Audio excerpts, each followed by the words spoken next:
ಜೀವವಿಲ್ಲದೆ ಸಸ್ಯ ಜಗತ್ತು ಜೀವಿಸಿದ್ದರೂ ಜೀವಿಸಬಹುದು.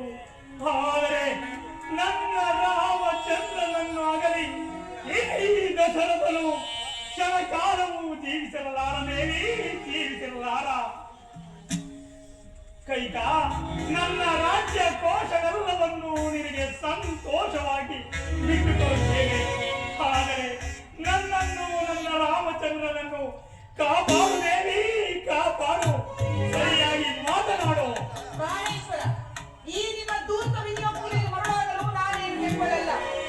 ತಾವೇ ಅಲ್ಲದೆ ಸೂರ್ಯವಂಶದ ಸತ್ಯ ಧ್ವಜವನ್ನು ಎತ್ತಿ ಮೆರೆಯಿಸಿದ ಮಹಾನುಭಾವರು ಶಿವ ಚಕ್ರವರ್ತಿಯು ಹಿರಿಯಂಜಲ್ವಾಗಿ ಧಾರವಾಡವನ್ನು ರಕ್ಷಿಸಲು ತನ್ನ ಶರೀರದ ಮಾಂಸವನ್ನೇ ಕತ್ತರಿಸಿಕೊಡಲಿಲ್ಲವೇ? ಇನ್ನು ಹರಿಶ್ಚಂದ್ರ ಮಹಾರಾಜ ತನ್ನ ರಾಜ್ಯಕೋಶಾದಿ ಸರ್ವಸ್ವವನ್ನು ದಾನಗೈದಿದ್ದು ಅಲ್ಲದೆ ಪತ್ನಿ ಪುತ್ರರನ್ನು ಇನ್ನೊಬ್ಬರಿಗೆ ಮಾರಿದ್ದು ಅಲ್ಲದೆ ಕೊನೆಗೆ ತನ್ನ ಶರೀರವನ್ನು ಚಂಡಾಲನಿಗೆ ಮಾರಿಕೊಳ್ಳಲಿಲ್ಲವೇ?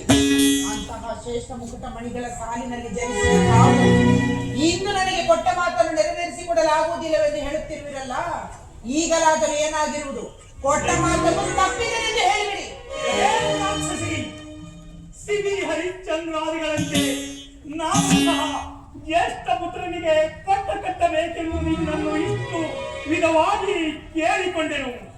ಆದರೆ ನೀನು ನನ್ನನ್ನು ವಂಚಿಸಿ ನನ್ನಿಂದ ವಾಗ್ದಾನವನ್ನು ಪಡೆದು ಧರ್ಮಗಳೆಂಬ ವಿವೇಕವಿಲ್ಲದೆ ನರರಾಕ್ಷಸಿಯಾದೆ. ಆಗಲಿ ಕೈಕ, ಧರ್ಮ ಪಾಶಕ್ಕೆ ಸಿಕ್ಕಿರುವ ನಾನು ನಿನ್ನ ಇಷ್ಟದಂತೆ ನಡೆಯುತ್ತೇನೆ. ಇಂದಿನಿಂದ ನೀನು ನನಗೆ ಪತ್ನಿಯಲ್ಲ, ನಿನ್ನ ಮಗ ಭರತ ನನಗೆ ಪುತ್ರನಲ್ಲ. ಹೇಗಿದ್ದರೂ ಈ ವ್ಯತೆಯಿಂದ ಸಾಯುವುದಂತೂ ನಾನು ನಿಶ್ಚಯ.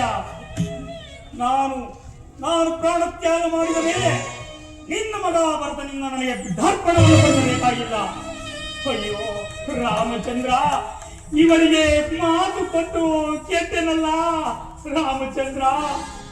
ಪ್ರಾಣೇಶ್ವರ, ನೀವು ನನಗೆ ಕೊಟ್ಟ ಮಾತನ್ನು ನೆರವೇರಿಸಿಕೊಡಲೇಬೇಕು.